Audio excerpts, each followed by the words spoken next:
నీ ఫోన్ మీద ఉన్న స్క్రీన్ గార్డ్ క్లీన్ గా ఉంటుంది, కానీ నీ ఇంట్లో ఉన్న బైబిల్ మీద ఎందుకు అంత దుమ్ము పట్టింది? లోకపు వార్తలు చదవడానికి, సోషల్ మీడియా పోస్టులు చూడటానికి గంటలు గంటలు సమయం ఉంటుంది. మరి నీ ప్రాణాన్ని కాపాడే దేవుని వాక్యం తీయడానికి ఒక్క నిమిషం కూడా లేదా? బాప్తిస్మం తీసుకున్న రోజు నీ వాక్యమే నా పాదములకు దీపం అన్నావు. మరిప్పుడు ఆ దీపం ఆరిపోయి చీకటిలో ఎందుకు తడబడుతున్నావు? వాక్యం లేని క్రైస్తవుడు తూటాలు లేని తుపాకీ లాంటివాడు.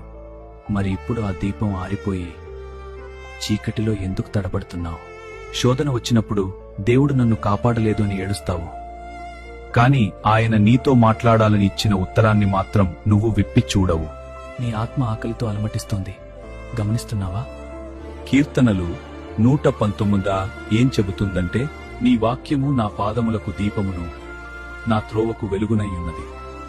వెలుగు లేని చోట నువ్వు నడవగలవా? వాక్యం లేని జీవితం ఎప్పుడైనా పక్కదారి పట్టవచ్చు. అది నిన్ను దేవుని నుండి దూరం చేస్తుంది.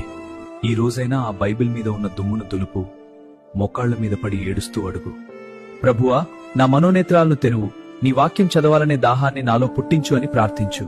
దేవుని గొంతు వినాలని ఆశపడు, ఆయనే నీతో మాట్లాడతారు.